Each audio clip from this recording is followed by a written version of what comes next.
School ছাত্রীকে চিপায় নিয়ে এসে হাতে নাতে কট খেলো এলাকাবাসীর হাতে। এমন একটা মেয়ে তার বাপ মার মুখ বন্ধ করে দিল না। চেষ্টা করব। বা খুলে ফেলা ও প্যান্টের গলা। আব্বা আপনি একজন সাংবাদিক মানুষ, বিস্তারিত কি শুনবেন?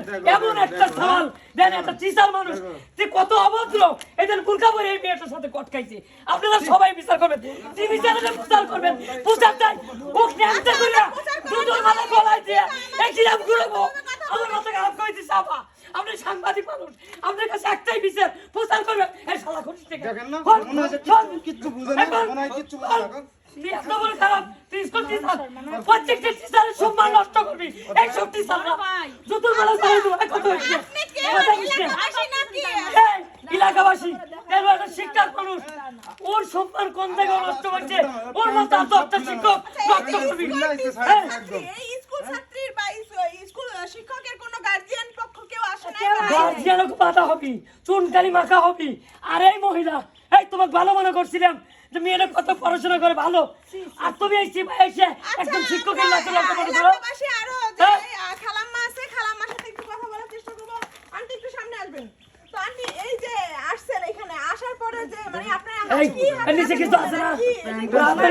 জুতোর মালা, জুতোর মালা দিয়ে, জুতোর মালা দিয়ে গলায় দিয়ে এই গ্রাম ঘুরবো আর কব যে এইরকম শিক্ষক যিনি, এইরকম শিক্ষকের যিনি কেউ চাকরি না দেয়, ওরা পড়াশোনা করছে না, ওরা জ্ঞান অর্জন করে না, খাই খাইছে। মাথা নিচু করে যাইস কে রে? মাথা নিচু করে যাইস দেখ। আসলে আপনি যা ভাবছেন তা না, ওনারা নাম তুই দশজনকে শিখাবি, আমরা শিখবো। এই যে বোরকা পরে এই যে তাদের মানে তাদের মনের ভিতরে আপনার শিক্ষক কেন বোরকা পরে এই জীবনের ভিতরে আপনাকে নিয়ে আসলো? তারা বলছে যে এটা সাংবাদিক কবে জবাব দিবে আজকে? খারাপ উদ্দেশ্য ছিল। তোরা দুজন আমরা জবাব ভালো হবে। না, কোনো খারাপ উদ্দেশ্য ছিল না। আমার মা বাবা বড় ভাই আছে, তারা ব্যাপারটা জাইনে গেছে গা, কয়েকবার ওরে মারার জন্য অনেক চেষ্টা করছে, ঘুর ঘুর করতেছে। পরে ও উপায় না পেয়ে আমার সাথে দেখা করতে গেছে, আমার ফোন টোন সব নিয়ে গেছে জমা। এই উপায় না পেয়ে পরে আমার বাড়ির পিছনে চুরি করে আসছে ওর বোনের বোরকা পইরা। দেখেন এখানে আমাদের না অবশ্যই দুজন দুজনকে ভালোবাসে, গার্জিয়ানের ভয়ে সমাজের ভয়ে সে বোরকা পরে আসছে। আসলে তার কাছে একটু জানার চেষ্টা করব, বোরকার আড়ালে তার কোনো খারাপ উদ্দেশ্য ছিল না। সত্যি কথা বলি, সত্যি কথা বলি। আসসালামু আলাইকুম। আপনি তো একজন সম্মানীয় ব্যক্তি, আপনি একজন স্কুল টিচার। তো আপনার মানে ছাত্রীকে আপনি স্কুলে শিক্ষা দিবেন, আপনি বোরকা পরে কেন এই চিপার ভিতরে নিয়ে আসছে? আপনার কি কোনো খারাপ উদ্দেশ্য বা খারাপ মতলব ছিল? আমার যদি খারাপ উদ্দেশ্য থাকতো তাহলে আমি তোরা তো হোটেল বা যে কোনো জায়গায় নিয়ে যাইতাম, আমি তো লোকে লোকে তোর বাড়ির কাছে আসতাম না। অবশ্যই কথা যুক্তি আছে। আমি আর কোনো খারাপ উদ্দেশ্য নয়, মোট কথা আমি তারে ভালোবাসি, অনেকদিন আমি তারে দেখতে পারতেছি না। আর তার বাড়ির যে লোকজন সবাই এই বিষয়টা জানাজানি হয়েছে, এই জন্য ওরা আমার মারার লেগে প্ল্যান করছে, এই লেগে বাধ্যতামূলক আমি বোরকা পরে আসি।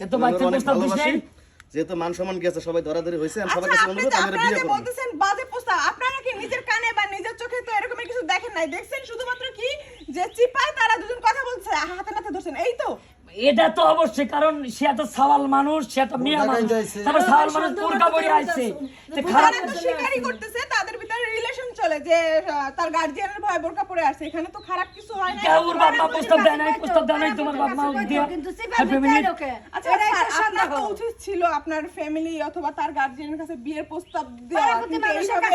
এই যে আপনার সম্মান ঢাকার জন্য বোরকা পরে আপনি চিপার ভিতর আসছেন, কিন্তু আপনার সম্মান উন্মুক্ত হলো যে সবার সামনে যে আপনি কালার হলেন, এটা মানে আপনার জন্য মান সম্মান কিছু নাই। এটা আমার অনেক বড় ভুল হয়েছে যে এই যে বোরকার আশ্রয় নেওয়া, এই জন্য আমি সবার কাছে ক্ষমা প্রার্থী। কিন্তু আমি কি করব, এছাড়া আমার কোনো উপায় ছিল না। এখন যেহেতু সবাই জানছে বিষয়টা, এখন আপনাদের মাধ্যমে ম্যাডাম, এই যে যেহেতু আপু, প্লিজ এই যে গার্জিয়ান ওদেরকে বুঝেন। আমি আমি বিয়ে করবি, আমি তো 100% তুমি তো টিচার, তো তোমার তো ভালো একটা পর্যায়ে আসছে, তো বাপ মা কেন মানে নিচ্ছেন? ওরা খুব বড় লোক, এখন কেন মানে নিচ্ছে না এখন ওনারাই ভালো জানে। আর দ্বিতীয় কথা, আমার পরিবার আমি আচ্ছা দর্শক, এখানে যে দৃশ্যটা ঘটেছে সেটা তো আপনারা দেখতেই পেলেন। তো আপনাদের মতামত কি এখানে পরিস্থিতি দেখে অবশ্যই কমেন্টের মাধ্যমে জানাবেন। আরেকটা কথা, এখানে যে ভিডিওটা দেখে আমরা মিলে দিয়ে এটাই করে দিই। এবার বিনোদনের জন্য আমাদের তৈরি কিন্তু একটা ভিডিও, ডাইরেক্ট ভিডিও, আপনাদের ভিডিওটা অবশ্যই ভালো লেগেছে কে সাথে কি করছে, লাইক কমেন্ট শেয়ার দিয়ে আমাদের পাশে থাকবেন। আবার পরে একটা ভিডিও নিয়ে আমি আপনাদের সামনে হাজির হব। বড় বড় সমস্যা কি, অসুবিধা কি ভাই?